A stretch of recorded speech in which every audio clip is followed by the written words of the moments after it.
من مەبەست مامڕۆ لەگەڵ هەم خاوەنکارێک و بازرگانێک لێرە قسە بکەم و لەگەڵ بەڕێز ڕەسوول حاجی محەممەدیش کە بەڕێزیان سەرۆکی لقی هەولێری هاوردە هۆناردەکارانن لەگەڵمانە بن لەسەر و پەیوەندیانەی کە بازرگانین لێرە ئەنجامەدرێن گفتوگۆکەم زیاترەکەم و بەڕێز محەممەد خالید ڕەشیدیش وەکو خاوەنی کۆمپانیایەک لەگەڵمانە بە بەخێر هاتنەوەم کاتتان باش خۆشحاڵم بەخێر هاتن. کاک ڕەسوول پێشانگاکە چۆن بینی ئەم ساڵ چۆن بوو بەلاتەوە؟ سەرەتا زۆر سپاس بۆ بانگەشتنەوە لە هەمان کاتیشدا خۆی هەموو پێشانگایەک گرنگی و تایبەتمەندی خۆی هەیە.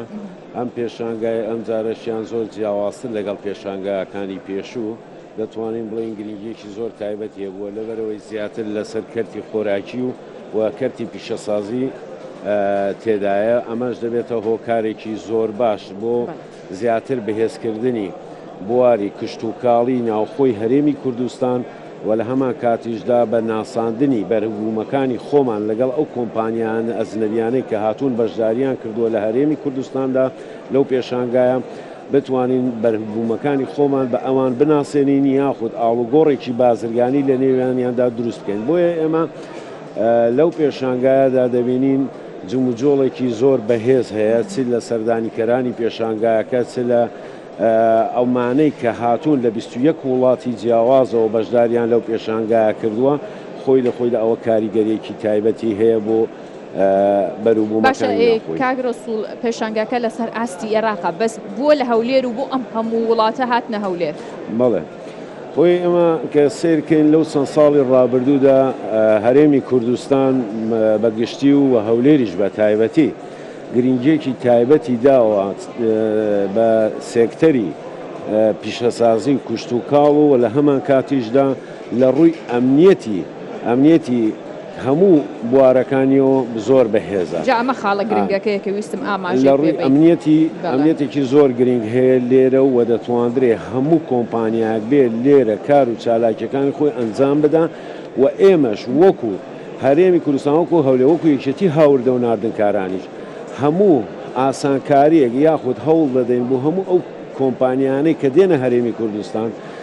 بتوانین لە هاوشێوەی کار و چالاکی خۆیان کە لە دەرەوە کارگەیاندانەوە لە هەر سێکتەرێکدا یان لە کەرتی کوشت و کاڵیشدا بێ بتوانن بێن لێرە لە هەرێمی کوردستان ئەو کارانە ئەنجام بدەن. دەستان خۆش بێ زۆر سوپاسکەواتە با لە کاک محەممەدیش پرسم بزانم ئەو ئاسانکاریانەی کە کراوە کاک محەممەد ئێوە وەکو کۆمپانیایەک پێم وابێت لە ڕۆژهەڵاتی ئازیزەوە هاتوون لە پیرانشار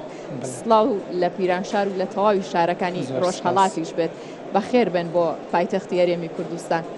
چیتان بۆ کرا چۆن ژینگەی ئێرە لەبار بوو بینیتان ڕەخسا تا بەرهەمەکانتان لێرە نمایش بکەن؟ سڵاو پێشەکی لایەوەی بەڕێز و کاناڵە جوانەکەتان لە خەڵکی کوردستان کە میواندارێکی زۆر زۆر جوانیان کرد زۆر گەرمیان کرد. ئەمە وەک کۆمپانیایەک لە ڕۆژهەڵات تقریبی 5 ساڵە ئیش دەکەین دەتوانم بڵم 100% بەرهەمەکەشن بۆ کوردستان دێ بۆ ئێرە دێ بۆ معمەلەکانی کوردستان دێ و چەند خاڵێک کە کاک ڕەسوول ئیشارەی پێکرد ئەمە وەک معمەلێک ئێستا بەنیازین فەرعێکیش لێرە بکەینەوە ئەویش چەند خاڵێکی بۆ زووتر نەتان کردوتەوە. مۆزوعەکە ئەوەیە چەند خاڵەکەنە کە کاک ڕەسوول باسی کردن یەکیان کە زۆر زۆر گەورەیە ئەمنیەتە. ئەو چەند ساڵەی دەبی دەستخۆشێکی لە حکوومەت و بەڕێز سەرۆکی حکوومەت بکەین کە ئێستا لە ئێرانێژ ئەو فکرە گۆڕاوە کە کوردستان زۆر زۆر ئەمنە لەباری اقتصادیەوە لەباری ئەمنیەتەوە یعنی بیزینەزمەنێک تاجرێک دەتوانێت بێ لێرە مەعمەلدانێ دەتوانێت بێ لێرە تجارەت بکە خیاڵی ڕاعەت بێ. ئێستا ناڵم ئەمە بەنیازین لەگەڵ بەڕێز عاجی مستەفا خاوەنی معمەلی پۆلێکس لێرە ئینشاءڵڵا ئەگە حکوومەتیش یاری دەربێ معمەلێکی دەتوانم بەڵام زۆر زۆر گەورەی پلاستیک هەم لە بەشی بتڵ هەم لە بەشی وەرەقی پیتی بۆ معمەل ئاوەکان و بۆ قاپە سەفەرەکان دابین بکەین. زۆر باشە بە هیوان کە بەرهەمەکانتان بگاتە ئاستی جیهان و بگاتە هەموو شارەکان. باشە کاک ڕەسوول ئەو ئاسانکاریانەی کردوتانە کە وای کردووە ئەم چەند ساڵە پێشکەوتنی زیاتر ببیندرێت لە ڕووی بازرگانیەوە لە ڕووی ئابووریەوە بەگشتی لە هەرێمی کوردستانە چی و چی بووە؟ بڵێ خۆی ئێمە پەیوەندیکی ڕاستەوخۆمانەیە لە نێوان بازرگانانی ناوخۆی خۆمان و لەگەڵ بازرگانانی دەرەوە کە بتوانین بە ئاسانی بە یەکگەیاندنی ئەو دوو تیمی بازرگانیە بە ڕێگای B2B بووبێ یا خوسەردان گروپی بازرگانی هاتبێتە هەرێمی کوردستانەوە یان بە پێچەوانەوە سەرڕای ئەوەش وە پەیوەندێکی تریشمان هەیە لە نێوان بازرگانان و لانی پەیوەندیداری لە حکوومەتی هەرێمی کوردستان بۆ ئەوەی بتوانرێت زیاتر ئاسانکاری بۆ بازرگانانی ناوخۆ و دەرەکی بکرێتن. خۆشبەختانە لە هەرێمی کوردستاندا لەو چەند ساڵەدا تواندراوە ئاسانکاریەکی زۆر لەلایەن حکوومەتی هەرێمی کوردستانەوە بۆ هەموو بازرگانانی بیانی کە بیان هەوێ بێن لێرە بەرهەمهێنان بکەن یاخود ئاڵگۆڕی بازرگانی شەتا بکەن بە هەموو شێوازێک ئاسانکاریان ژمارەتان لایە پێمان بڵێن چەند هاتووە لە ماوەی ئەم چەند ساڵەدا لەو ڕێژەیەکی یەکجار زۆر هاتۆ بەڵام ئێستا داتایەکی تەواو لە دەستمان نییە بەڵام دەتوانین بڵێن لەو 4-5 ساڵەی ڕابردوو تا ئێستا پێشکەوتنێکی زۆر هاتۆتە پێشدا حتا لە کەتی پیشەسازیدا زۆر هاتۆتە پێش هەروەک کاک محەممەد فەرمی ئێستا خۆی یەکێکە لە نمونونەکانی کە دەیەوێت بێت لێرە مەسەلەن هەرچۆنێ بێ فەرعەیەکی کەرتی پیشەسازی لێرە ئەنجامدا لەگەڵ هاوبەشێکی کۆمپانیاکەی کە لێرە کاری لەگەڵ کردووە ئێمە دەبینە ئەو پردەیە لە نێوانیاندا کە کۆمپانیای هاوشێوە بۆ هەر کەسێک کە ئارەزوومەند بێبێ لە هەرێمی کوردستاندا کارخانەدا بمەزرێنێ ئێمە ئامادە باشیمانەیە کۆمپانیای هاوشێوەی خۆی بۆ ئامادە بکەین بە هاوبەشی بتوانن لێرە کۆمپانیا دابمەزرێن ئەگەر بیانەوە بە تەنیایش هەر دەتوانن بە هەمان شێواز ئەو کۆمپانیانێ یاخۆ ئەو کارگانەی خۆیان لێرە دابمەزرێنن زۆر بە ئاسانی بۆ ئەو مەسائلەش ئێمە دەتوانین بڵێن لەو 4 ساڵی ڕابردوودا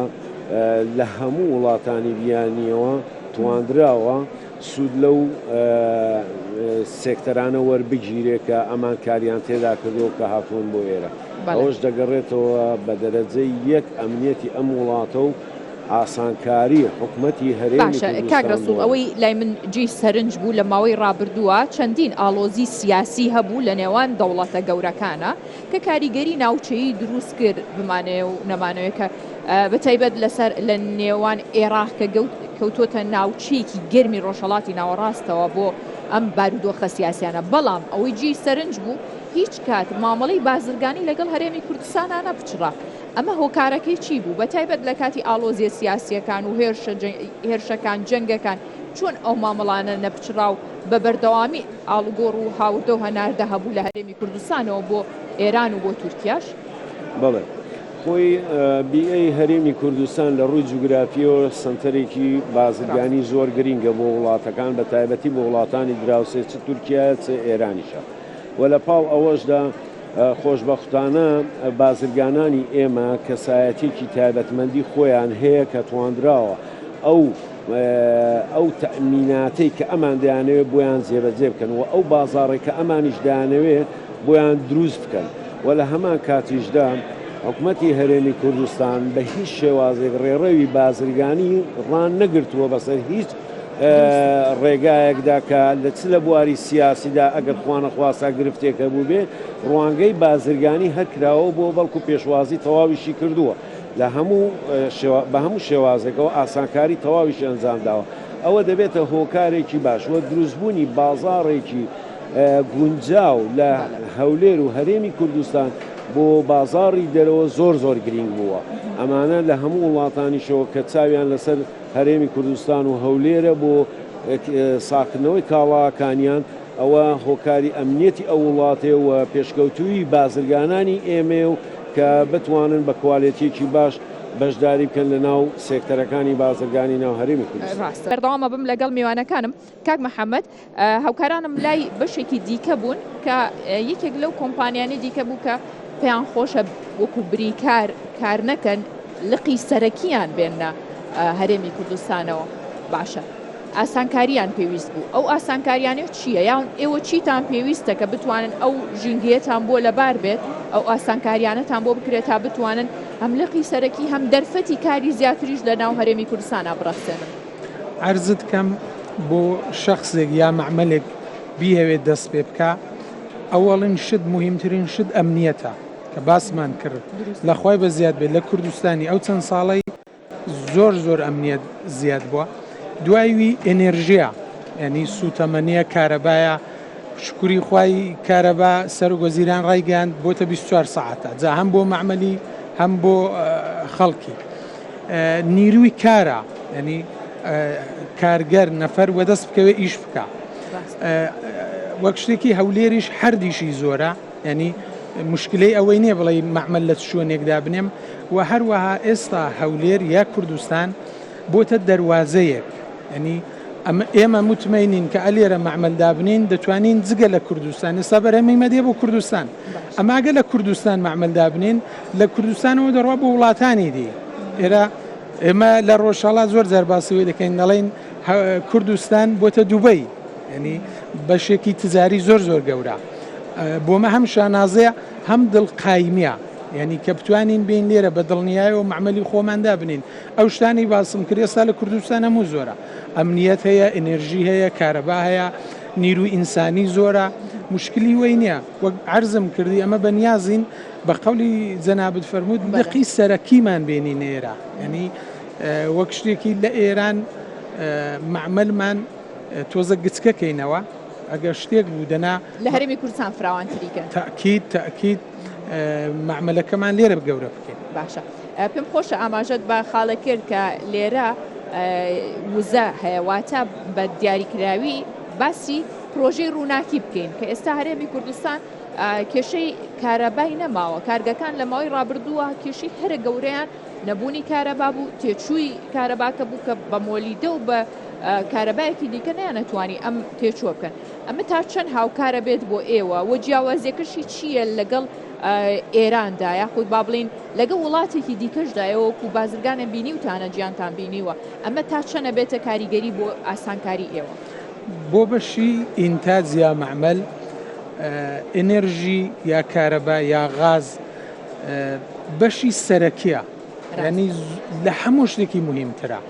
ئەو بەشە کە لە خوای بە زیاد بە لێرە ئێستا بۆتە 24 ساعاتە یا بۆ مەعمەلەکان دابین بووە ناڵم دڵقایمی بۆ مەساز دەکا کە بە دڵنیایەوە بین ئێرە لێرە مەسرف بکەی مەعمەلدا بنەی باشترین جیاز بێنی بەزەگە کارەبا نەبوو ئێنێرژی نەبوو هیچ فایدەیەکی نێ. ناڵم ئەو چەند ساڵی بە تایبەتی و چەند ساڵی کوردستان زۆر لەو بەشەی پێشکەوتووە. دواییوە ئەمە چۆن دڵنیاتر دەبین. ئێستا حکوومەتی کوردستان زۆر گرنگی بەو بەشەی دەدا کە مەعمەل یا بەرهەمی ناوخۆ زیاد بێ. منێک وەک مەعمەلدارێک یا بازرگانێکی دروستە کوردستانین وەری خاناخا بە ئێرانی ناسراوین کە چاو لێ دەکەین مەعمەلی زۆر گەورە لێرە دەکرێتەوە. ئەمیش دڵقایم دەبم دەڵم وەختێک ئەو کابرایە دێت لێرە مەسرفێ دەکا سەرمایە خۆی دەنوێنیە پەزەمیش دەتوانمەوەی بکەم ینی مطمئین دەبم ئەو هەموو مەعمەلە گەورانە لێرە کراونەتەوە پس دیارە ئەمنیەت هەیە پس دیارە کارەبا هەیە پس دیارە دەتوانین لێرە ئیش بکەین. دروستە ڕاستە سەرکەوتوو بن. کاک ڕەسوڵ کاری هاوردە و ناردنکاران ئاسانکاری بۆ بازرگانان لە ماوەی ڕابردووە و لە داهاتووە چی دیکەکەن بۆی کە بتوانن ئەم پەیوەندیانە زیاترکەن و هەندێک لەو کێشانش چارەسەر بکەن کە بە تایبەت لەگەڵ ناوەڕاست و خواروی عێراق هەیە بۆ ناردنی بەرهەمەکان بۆ هاوردەکردنی بەرهەمەکان ڕێگریکردن لە بەرهەمی هاوردە لەم ڕۆ کۆمەڵک کێشە هەیە. ئێوە چیتان کردو بۆ چارەسەری ئەوە؟ ئێمە ئەگەر بیر لە گیر و گرفتەکانی بینی هەرێمی کوردستان لەگەڵ ناوەڕاست و جنوب بکەین لە حکوومەتی فیدرالی بەردەوام گیر و گرفتمان هەبووە لە ڕابردوودا کە بۆیان دروست کردوین ئەو گیر و گرفتانە. بەڵام خۆشبەختانە بازرگانانی ئێمە توانیویانە دەرسەیەکی بدۆزنەوە بۆ کاروچا. بەڵام ئەوە مانای ئەوەی نییە کە ئێمە مەسەن بێگیر و گرفتی. بەڵێ بازرگانانی ئێمە لەو ئاستەیەدا لەگەڵ ناوەڕاست و جنوبدا گیر و گرفتی ئاڵوگۆڕێکیان هەیە کە بە زیاتر یعنی زۆر کاڵا هەیە کە لە بەسڕاشەوە دێر کە گومرگ دەکرێت هەموو ڕێشوێنی یاسایەکانی گیراوەتە بەر و کە دێتە هەرێمی کوردستان لە هەمان کاردا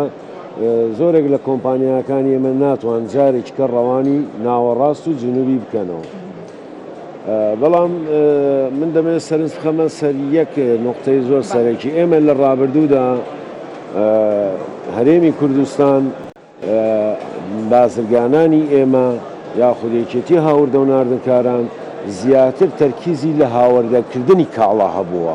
بەڵام لەو چەند ساڵەی ڕابردووەوە ئاڵوگۆڕی ئێمە ڕووی داوە لەسەرەوەی کە ئێمە ببینە وڵاتێکی بەرهەمهێنەر نەک هاوردەکات. ئێستادا خۆشبەختانە دەتوانین بڵێن بەرهەمهێنانی کاڵای ناوخۆییمان گەیشتۆتە ئاستێکی زۆر باش. بەتایبەت ئێستا مەسەڵەن لە بواری شیرەمەنی لە بەرهەمی شیرەمەنیەکان ئەو شیرەمەنیانەی کە هەیە ئێستا مەسەڵەن کە لەو پێشانگایەدا بەشداریشیان هەیە چەند کارگەیەکی گونجاوی هەیە کە دەتوانێت بڵێن 150 زیاتری ئەو بەروبوومانە بەرهەم بێنێ کە هەرێمی کوردستان پێویستی پێیەتی. سەرەڕای لە هەندێک بابەتی فێنەکەرەوە هەیە زۆر سێکتەریکەیە شیشە چیمەنتەوە مەسەن ئەو شتانە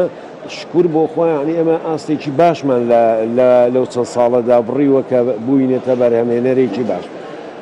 ئەو خاوەن کارگانەی دەرەوەی وڵاتیش یاخود کۆمپانیانەی کە دێنە هەرێمی کوردستانەوە ئەوانە لەو ئاستەیە تێگەیشتون کە ئێمە هەنگاوی ئێمە بۆ بەرهەمهێنانی ناوخۆییە. بۆیە زیاتر ئێستا ئەمان هەنگاو دەنێن بۆ ئەوەی کە بێن لێرە بەپی ئەو زانیاریانەی کە بۆ خۆیان لە وڵاتی خۆیان هەیەە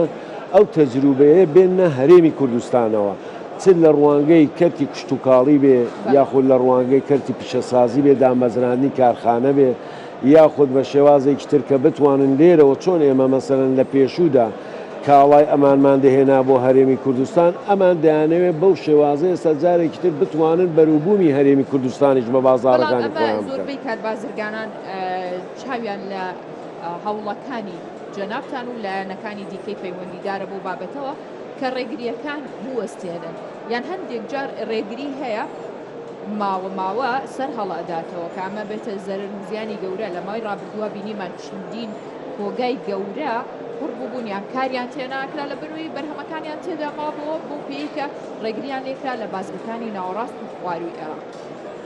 لە ئێستا چارەسەرێکی کاتی هەیە ئێوە چه هەوڵێکتان داوە بۆی ئەمە بنبڕ بکرێت تا هەندێک بەرهەمی خۆراکی هەیە نەمێنێتەوە لە بازگەکانە ڕێگریان لێ نەکرێت کات جوانەکەوێ بۆی تووشی خراپبوون و زەرمەندبوونی خاوەن کۆمپانیا و کارگەرێک نەبوو. ئێمە چەند جارێک لەگەڵ بەڕێوەبەراتی بازرگانی دانیشتنمان کردووە حتا گەیاندومانەتە وەزارەتی بازرگانی هەرێمی کوردستان کە هەموو ئەو گیرروگرفتانەمان پێگەیاندونەتەوە هەتا لەگەڵ ژووری بازرگانیشدا توانیمانە گفتوگۆ بکەین لەسەر ئەو سێکتەرانە هەتا لە ڕێگای پەیوەندیەکانیشەوە بۆی بگەیەندرێتە شوێنی خۆی قسەمان لەسەر ئەو گیرروگرفتانە کردووە. وەزارەتی بازرگانیش هەوڵی خۆی داوە هەتا لە دیوانی وەزارەتشەوە هەوڵێکی گرنگ دراوە بۆ ئەوەی کە بتوانن ئەو ڕێگریانە نەمێنێ. بەڵام شتێک هەیە لە عێراقدا بە کۆی گشتی کە قسەی لەسەرکەین ئەویش هەموو سێکتەرەکانی ژیان بە سیاسی دەکرێت لەلایەن حکومەتی ناوەندیەوە حکومەتی فدرالی یعنی بە سیاسی دەکات کە بواری بازرگانی ڕەبتی بە هیچ مەسایلێکی سیاسیەوە نییە هەر چۆن مەسەلەن موچە بە سیاسی دەکرێت ئەوەش وایان لێکردەوە بە سیاسیەکان گیر و گرفت کە شتێک جێبەجێ دەکرێت شتێکی تر دروست دەکرێت کە ئەو جێبەجێ دەکرێت شتێکی کە دروست دەکرێت بۆ زەعیفکردنی ئەوەی ئێمە خوێندومانەتەوە زیاتر بۆ زەعیفکردنی ئاستی بە پێشکەوتنی ئاستی هەرێمی کوردستانە بەڵام خۆشبەختانە کە نەتواندراوە ئەو کارانە هیچی بگاتێنەتی جێەکەی نەتوانراوە یعنی ژێرخانی ئابووری پێشکەوتنەکانی وڵات و لە هەموو سێکتەرەکان دەکە ببینی بیناسازی یعنی ڕێگا و بان خۆت دەزانین جەناوی سەرۆکی حکومەتی هەرێم لەو دوو مانگەی ڕابردوودا بەیانیان هەڵدەستا پرۆژەی دەکردەوە و ئێواران بەردێکی بناخەی دادەنا بۆ پرۆژە دروستکردن ئەنیە تاوای لە گوتیان گۆگڵ سەری لێ تێکچووە. ئەمە نیشانەی پێشکەوتنەکانی هەرێمی کوردستانە نیشانەی ئەوەیە کە خەڵکی ئێمە بە ئیرادەیەکی بەهێزەوە لە هەموو بوارەکاندا توانیوێتی بەرەنگاری هەموو ئەو گیرروگرفتانە ببێتەوە کە دێنە پێشی و بازرگانانی ئێمەش بەدەر نییە لەو گیرروگرفتانە یعنی ئەمانیش بە ئیرادەیەکی بەهێزەوە بەتواناوە توانیویانە هەر چۆنێک بێ بازاڕی خۆیان لەدەست نەدەن و بازاڕی خۆیان بە جوانی بەڕێکی بەڕێوەکانی دیکەشەوە کۆبینین ئەمەش هەر کوردستانین و باشووریش هەر ماڵ و دەرگای کراوەیە بۆ هەموو بەشەکانی دیکە و دوجار هەمومان کوردستانین. کاک محەممەد ئەوەی گرنگە لە لای منەوەی کاتێک کە ئێمە ئەبینین چەندین دژایەتی سیاسی هەیە ئەمە بەلایەک، بەڵام ئەمێنێتەوە سەرەوەی کە ئێمەی کورد بە جۆرێک لە جۆرەکان هەر یەک لە ئاستی خۆیەوە بتوانێت کارێ بکە کە خزمەت بە دۆزی کوردکە، خزمەت بە کوردبوونمان و بەرهەممان و پێشکەوتنمان بکات. ئەو بەرهەمانی ئێوە هەتانە تا چەند گرنگیتان داوە بە کوالیتیەکەی، واتە لە کوالیتیکی باشدا بێت کە بە جۆرێک بێت دواتر کە لە هەرێمی کوردستانەوە ناتان بۆ ناوەندێکی دیکە، ناتان بۆ شارێکی دیکە بڵێن ئەمە کە بەرهەمی بازرگانێکی کووردە ئەو نە کوالیتەکەی باشە. ئێمە ئێستاکە بۆ خۆم بڵم نەبێتە ڕیکلام وەک شەریکەیە جاوەڵا بەعکسەوە بێ ئەوە باسی بەرهەمی خۆتکەی بە باشی کە دڵنیابی لێی. ئێمە بەحەزکردمان هەر بەڕاز ناوێت بۆ چون دەگەڵ باشترین برندەکانی کوردستان ئیش دەکەین. ناتوانین نێوبێنین دەبێتە ڕیکلام دەنا باشترین معمەلەکانی کوردستان ئێستا مشتریمەنە و ئەمە مەوادیان دەدەینێ بە درێژایی چەند ساڵ پێ هیچ گلەیەکیش لەوەش دڵنیابن خەڵکی کوردستان ئێستا جوێی لێ لەوەی دڵنیابن. ئێمە شعارمان ئەوەیە، ینی دەڵێن کەیفیەت ئەو شتەی کە بۆ ئێرە بەکاردێ بۆ ماڵی خۆمان بەکاردێ، منداڵی ئێوە ئیسفادەی لێ دەکەن، منداڵی خۆمان ئیسفادەی لێ دەکەن، لەوەی بە تەکید دڵنیابن لە باشترین پێترۆشیمەکان، باشترین مەوادی بەکاردێنین، هەموو فەحسەکان دەکەین. ئێستا میسال ئەمە بتڵی زایی و ئەو شتانە لێ دەدەین، ناڵم لەگەڵ باشترین برندەکان کار دەکەن. یا ئێستا معمەلێکی تازەمان کردوتەوە 2 ڕۆژ 3 ڕۆژ پێشەوەی کە بێمە ئێستا وەرەقی پیتی لێ دەدەین بۆ ئەو ئاوانەی لێرە لە کوردستان زۆر بەکاردێ ئەو ئاوە گچکانە پەرداخی ئاوەکان بەڵە پەرداخی ئەو وەرەقەیەکە لە سەرەتی ئەو سیمە گلاسەکەی بنێت باشە پەرداخی. ئەمە کێشەیەکی گەورە هەیە لای خەڵک پێی وایە کاڵێ ئەگەر ڕیسایکل کرابێتەوە دڵنیایی نییە لەسەری بە چ جۆرێکە. ئێوە لەوەیە چۆن کارەکەن؟ ناڵم ئێستا لەخوای بە زیاد بێت لە حدودەکان حکوومەت زۆر توندی گرتووە، ینی باشترین مەوادەکان نەبی بۆیان نێداخیل بن زۆر چونەمە بۆ خۆمان لەسەر حدود دەژین لە پیرانشار یاخانێ دەبێتە سەر حدودی عاجۆمەران دەبینین بار زۆر دەگەڕێنەوە، ماشێن ڕادەوەستن، کوالیتی زۆر لەسەرێ لە حدودەکان، وەلی ئەمە وەک بۆ خۆمان وەک معمەلی خۆمان لەوەی دڵنیاتان دەکەینەوە کە باشترین مەوادی دەنێرین. وەرەقی پیتیش وەک باس کرا ئێستا نییە کە ئەمە بنهەوێ بێنێنێ ناو بازار یا لە شەرق ئەوسەد ڕات پێ لە ساڵی 1950 بۆ ئەوەڵبار لە شاری مانچستەری ئینگلیز ئەو شتا بەدەساتوە. ساڵێک دوایوی لە ئەمریکای وەک شتێکی سەبت کراوە و ئیشی پێدەکرێت. ینی بەشی زۆربەی ئوروپا و ئەمریکا هەموو لەو پێتەی ئیسفادە دەکەن و بەکاری دێنن، بۆیەش هیچ جێی دڵنەگەرانی نێ و لەوەش تاکید دەبین و وەک شتێکاتە گرنگی زۆر بە نێوی شەریکەی ئاسیاتان لەبیر بێ ئیشاڵڵا هەم زۆرتردان جۆ لێ دەبێ هەم لە کوالیتی و لە مەوادی خەڵکی کوردستان دڵنیا دەکەینەوە بەتەکیید کە هاتە بەردەستمانتر کەزانیمان باشە پێویست ناکە هیچی لەسەر بڵێنوانیە باشە. ئێوە چۆن چاودێری ئەو بەرهەمانەکەن لە ڕوویەک وەکو لایەنێکی پەیوەندیدار کە پەیوەندیەکتان هەبێت لەگەڵ کوالیتی کۆنتڕۆڵ ڕاستە هاوردە و ناردنکاران لایەنێکی گرنگن بۆ مامەڵەی بازرگانی بەردەوامیدانی ژیان، بەڵام لەگەڵەوەشدا چۆن ئەتوانن ئەمە بەیەک بگەێنن کە کوالیتی باش نەبێت نێتە هەرێمی کوردستانەوە. خۆی گەیاندنی هەر بەرهەمێک بە هەر وڵاتێک سەرەتا پێش هەر مەسایلێکی گرێبەستی بیر لە کوالیتیەکەی دەکرێتەوە ئایا کوالیتی ئەو بەرهەمەیە تا چەند تەواوە یاخود شیاوە بەکاردەهێنرێ. ئێمە زیاتر ئەو خاوەنکارگە و کۆمپانیانەی کە لە ناوخۆی هەرێمی کوردستاندا دەیانەوێ کاوا بێنن لە دەرەوەی وڵات بۆ ناو هەرێمی کوردستان زیاتر لەو ڕوانگەیەوە پێشنیاری ئێمە بۆ ئەوانەوەیە کە بە کوالیتیکی باشتر بتوانن موادەکانیان بێنن بۆ ناو هەرێمی کوردستان. و لە پاڵ ئەوەشدا خۆشبەختانە لە کوالیتی کۆنتڕۆڵی هەرێمی کوردستان ئەو کوالیتی کۆنتڕۆڵە لایانی پەیوەندیدار تواندراوە لەو 4-5 ساڵی ڕابردوودا تا ئێستا گۆڕانکاریەکی زۆر باش بەخۆیەوە ببینێت بە تایبەت لەسەر موادە خۆراکیەکان موادە خۆراکیەکان بە تایبەت لەسەر ئەمان کە لە سنوورەکان کە داخلی ناو هەرێمی کوردستان دەبێت بە شێوازێکی تەندروست بە شێوازێکی ستانداردی جیهانی بەو شێوازە هەموو ئەو پێداویستیانە کە پێویستە بۆ لێکۆڵینەوەی ئەشیا و کاڵایەکان جێبەجێ دەکەن اینجا کە زانیان هیچ گرفتێکی نییە ڕێپێدانی پێدەدرێت کە داخلی هەرێمی کوردستان ببێتن. باشە بەڵێ کاک ڕەسوڵ پرۆژە نوێیەکان پرۆژەی ڕووناکی پرۆژەی ئاوی فریاگوزاری خێرا بەنداوەکان هەموو ئەو پرۆژانەی کە بینی ومانە لە ماوەی حکومڕانی کابینەی نوێما جێبەجێ کراوە باشە چەند کاریگەری هەبوو لەسەر بەهێزکردن و بەرەو پێشچوون و زیادکردنی مامەڵەی بازرگانی و بەگشتی ئابووری هەرێمی کوردستان. بڵێ خۆی پرۆژەکانی کابینەی ماشەڵڵا زۆر زۆرە یعنی ئەگەر باسییان لێ بکەین ئەوە تەواو نابێت بەڵام ئەو سێ پرۆژەیە بڵێ ئەم سێ پرۆژەیە بەڕاستی گرنگترین پرۆژەکانن کە لەلایەن ئێمەوە حسابیانە چ بەنداوەکان زۆر گرنگە چ ڕووناکی زۆر زۆر مهم بووە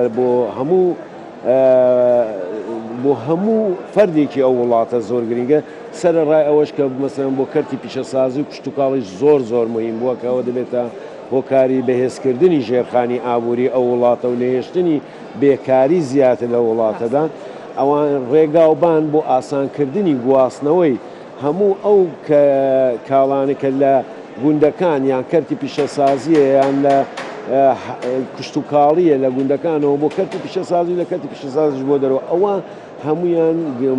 یعنی ئەگە بڵێم 160 گۆڕانکاری لە بەرهەمی ناوخۆیی و یاخود بەهێزکردنی ژێرخانی ئابووری هەرێمی کوردستان دروست دەکاتن. زۆر باشە پێمان خۆشە بە بەردەوامی زیاتریش پرۆژەی دیکە بەڕێوەیە. کاک محەممەد ئەو کارمەندانەی لای بەڕێستان کارەکەن ئێوە تا چەند گرنگی دەدەن بە دەستی کاری ناوخۆ جا لە هەر شارێک بن لە هەر ناوچەیەک بن ببوورە تێنەگەیشتم تۆزێک دەنگزان کارگەکەی ئێوە تا چەند گرنگی داوە بە دەستی کاری ناوخۆ واتە کارمەندەکانتان ئەو کرێکارانی کە لای ئێوەن کارمەندی ناوخۆیی بن جا ئی شارێک لە شارەکانی کوردستان بە یاخودکردنی دێنا ناو هەرێمی کوردستان ئایا کارمەندی دیکە ئەهێنن یان هەوڵەدەن دەرفەتی کاری زیاتر بڕەخسێنن بۆ معمەلی ئێستامان دەڵەن یا بۆ بۆ هەردووکی لە ئایندە وە ئەو کارگانەی ئێستا وەک معمەلێک لە خانێ پیرانشار نازام چەند زانیاری لەسەر پیرانشارەیە شارێکی گچکەیە ڕاستە بەنسبەت شارێکی گچکەمە معمەلێکین کە تقریبی 65 نەفەر بەس خەڵکی ناوخۆی شارەکەی شارێکی بچووکە بەس کاریگەری زۆرە تاکید شارێکی مەرزیە شارێکی بچووکە بەس وانێک ئێمە ڕاستە یەکێک لە هاوکارەکانمان خاتوو گوڵباک کە هاوکارێکی باش و بێژەرێکی بەتوانایە هەر خەڵکی و ناوچەی کوردستانمانە لەگەڵ دۆستان زۆر باز دەکەین بە پێکەنین دەڵێن شارێکی بچووکە بەس شاری گەورە پیاوانە ڕاستە ئەوەدان بە ئینشاڵڵا عەرزت کەم بەشی زۆر بەشیان ئافرەتن ئەوە بۆ مەشانازەیەنی بێ هیچ جیاوازێک ژن و پیاو لەوێ ئیش دەکەن لە قسەکانیشم ئیشارەم بەوەی کرد ئەگە لە یادت بێت دم بۆ معمەلدانان لە وڵاتێکی ئێنێرژیا ئاوا نیروی کارە لێرەش شکر بۆخوا ئەو مشکلەمان ناوێت یعنی ئەوەمان ئیساب کردو ئەگە لێرە معمەلدا بنین ئینشاڵڵا لە خەڵکی کوردستان دەتوانین بەهرە وەرگرین و ئیش بکەین و دەرفەتیشیان هەبێ باشە لە ماوەی ئەم دوو ڕۆژەدا کە لێرە بەشەکەتان کرابوو و بەرهەمەکانتان نمایش کرد خەڵکی بیانی زۆرمان بینی لە تورکیا لە ئێران لە سعودی لە ئیمارات لە وڵاتانی عەرەبی و هەروەها لە وڵاتانی ئاسیایی زۆرمان بینی ئەوە چینە کۆریا ئەم وڵاتانە لێرن سەردانی ئێوەیان کرد پێشوازیکردنی ئەو کەسانە چۆن بوو بۆ بەرهەمەکان بە گشتی و بە تایبەتیش بەرهەمەکانی ئێوە ئەمن چەند ساڵە دێمە نمایشگاکانی کوردستان پێشانگاکان ئەو ساڵ لە خۆی بە زیاد بێ هەم زۆر پێشانگایەکی ڕێک و پێکا زۆر مرتبە هەم ینی بازدید کننده سەردانکرد زۆر بووە یەکجار زۆر بوو ئەمن بۆ خۆم انتزاری وەم نەبوو چاوەڕوانی وەم نەدەکرد لەخوای بەزیاد بێ زۆر باش بوو بە قەولی جەنابەت دەڵێ ئەمە وەک معمەلێک کە هەرزانی ویانە لێرە ژنینە لە ئێرانین زۆریان سەردان کردوین لە تورکیای هاتوون لە عومان هاتوون لە قەتەر هاتوون چاوەڕوانی وانم هەر نەبوو لە جنوبی عێراق هاتوون لە بەغدا هاتوون میوانی وامان هەر زۆر بووە بۆیش بەوەی دڵگەرمتر بووینە کە ئیشاءالله حتمەن فەرعێکی لێرە بکەینەوە تازە کوردستان بۆتە دەواازە ئیشاءالله ساڵێکی دی ئەلێرەگە دابنیشینەوە وەلی چاوەڕوانی یارمەتی لە حکوومەتیشین ینی بۆ عرض و ئەوانە ئەگە یارمەتیمان بکەن ساڵێکی دیگە لێرە دانیشینەوە وەک معمەلی ناوخۆ قسەتان لەگەڵ بکەینەوە ئینشاءالله هەروە بێ ئێستش هەر ناوخۆی و کوردستانە باشە کاک ڕەسوڵ زۆر جار ئەبینین ڕۆژانە هەفتانە مانگانە چەندین وەفدی جۆرا و جۆر لە وڵاتانی جیاوازەوە دێنە هەرێمی کوردستان بە تایبەت لەگەڵ ئێوە دانیشتن و کۆبوونەوەیان هەیە بۆ ساڵی ئایندا بۆ 2026 چ با بڵێن پێشکەوتنێکە بینین چ ڕێکەوتنێکە بینین چ سەردانێکە بینین کە هەمویان کاریگەریان هەبێت لەسەر پێشخستنی ئابووری هەرێمی کوردستان خۆی هەموو وڵاتێک پێش سەری ساڵی کە دەگات بەرنامە و ڕوئیای خۆی هەیە بۆ داهاتووی ساڵی ئایندەی خۆی هەر بۆ مەبەستێش ینی ئێمەش لە پاڵ ئەوەدا لە ڕێگای لایەنە پەیوەندیدارەکانەوە کە توانی ومانە لەگەڵ وڵاتانی دەرەوە چ لە ڕووی پێشانگاکانەوە چ لە ڕووی بازرگانەکانەوە بتوانین کۆنتاکتی بەهێز بکەین بۆ ساڵی 2026 ڕوئیای ئێمە وەکو یەکێتی هاوردە و ناردنکاران سەرنجڕاکێشانی زیاتری کۆمپانیا بەهێزەکانی بیانیە بۆ ناو هەرێمی کوردستان زیاتر هەنگاو دەنین بۆ بەهێزکردنی کەرتی کوشتتوکاڵ و پیشەسازی یعنی واتە ئێمە لە ئێستادا ئیش دەکەین بۆ ئەوەی کە ئێمە بتوانین لەو تەکنەلۆجیا پێشکەوتوانەی کە لە وڵاتانی دەرەوە هەیە کە نەگەیشت بێتە ناوخۆی هەرێمی کوردستان بتوانین لەو تەکنەلۆجیا پێشکەوتوانە بگەێنینە هەرێمی کوردستان و بۆ دامەزراندنی کارگەی بەهێز و بەتوانە کە خۆشبەختانە ڕۆژانە کردنەوەی ئەو کارگانە دەبینین ئەوەش دەبێتە هۆکاری بەهێزبوونی ژێرخانی ئابووری هەرێمی کوردستان کە لە بیرۆکەی ئێمەدا هەڵسەنگاندنمان بۆی کردوە چونکە ئێمە ئێستا ڕوئیای ئێمە هەناردەکردنی کاڵایە نەک هەناردەکردن پێویستی بە بەرهەمهێنان ینی هەرێمی کوردستان کاتێ بێتە ناوند و وڵاتێکی بەرهەمهێنەر ئینشەڵڵا بێتە دەوڵاتێکی بەرهەمهێنەر ئەمە پێویستی بە تەکنەلۆژیای پێشکەوتووە لە کەرتی کوشتتوکاڵ لە پیشەسازی لە بازرگانی لە هەمویان ئەو وەفدانەی دێن ئێوە چی پلانێکتان هەیە لەگەڵ یانابووی کار ئاسانی بکەن دواتر بە نرخێکی گونجاو بە کارێکی ئاسان بدرێتە هەم جوتیار بازرگان پیشەسازێکە کارگەیەکی هەیە ئێستا ئێمە لە چەند ڕۆژی ڕابردوودا توانیمان هەندێک لە پەتاتە کە لە ڕێگای یەکێک لە کۆمپانیاکانی ناوخۆمانەوە ڕەوانەی ئیمارات کرا کە گرێبەستێکی 6,000 تۆنی بوو 100 تۆن بار کرا بە ئامادەبوونی هەموو چاوی کامێڕەکان لەوێ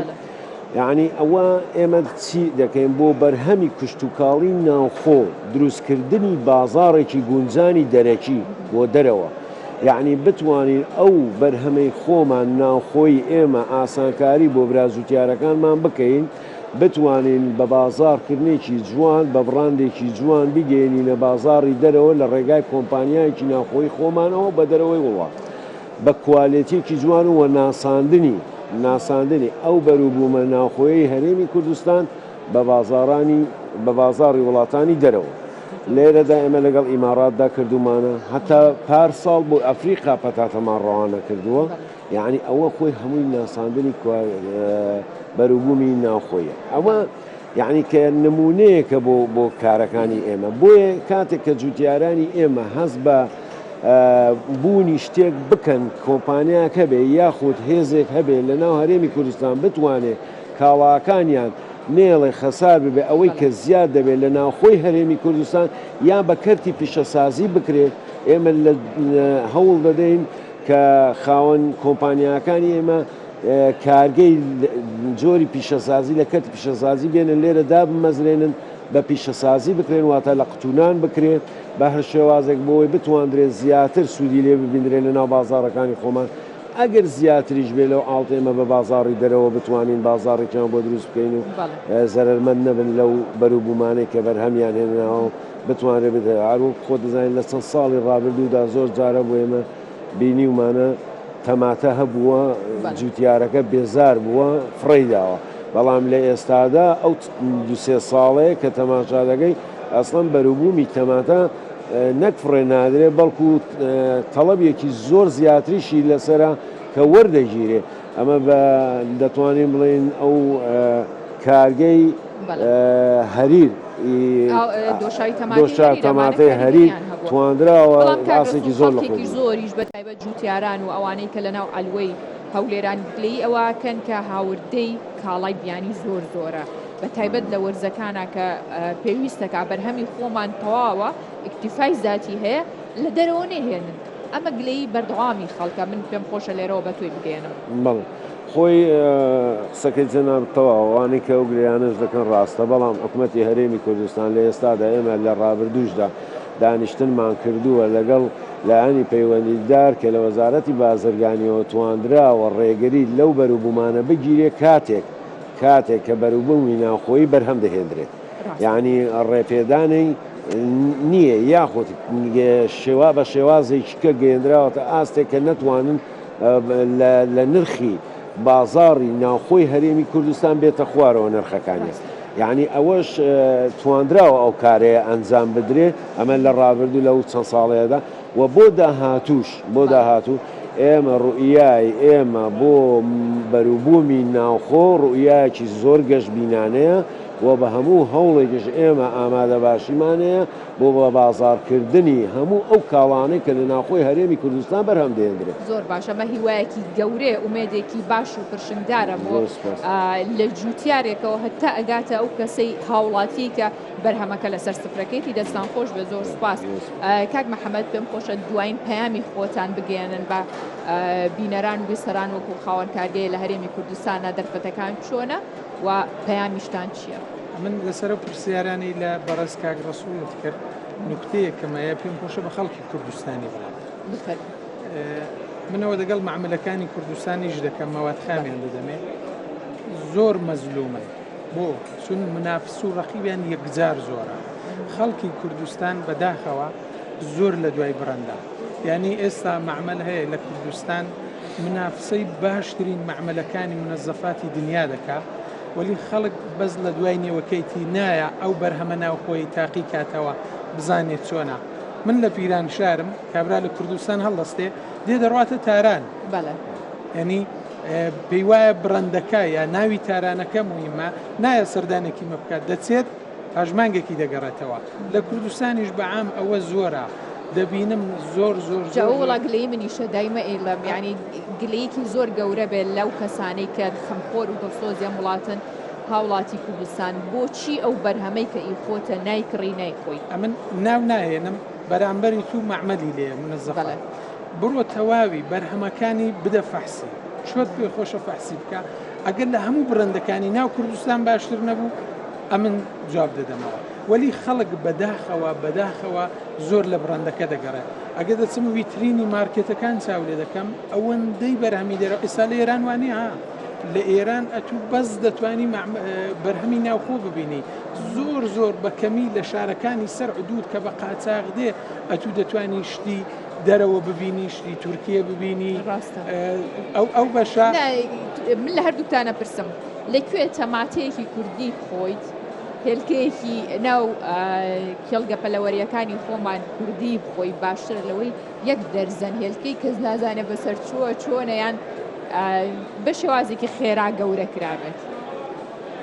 ڕاستە؟ تاکید وایە تامی تەماتی کوردی تەماتی کوردی لە قەدیمەوە هەر هەیە کراوە وەلی بەداخەوە ناڵم یعنی کیلۆی بکڕی تام و لەزەتی هەبێ زۆر باشتر لە 10 کیلۆ بکڕی بە هەرز ئەو گلەیە وەک کوردێک وەک برایەکی گچکە لە داوا لە خەڵکی کوردستان دەکات زیاتر ینی یارمەتی مەعمەلەکانی کوردستان بدەن هەتا مەعمەل لێرە زیاتر بێ ئەمە وەک ینی بڵام کوردین وەلی لە دەرەوەی ئێران لە دەرەوەی ئێرەکە لە ئێران ڕاچاو لێ دەکەین کە چاو لێ بکەم مەعمەل لێرە زیاترن گەورەترە ئەمیش دێمە ئێرە لەناقەت نایە ڕاستە شانازیەوە ئەوە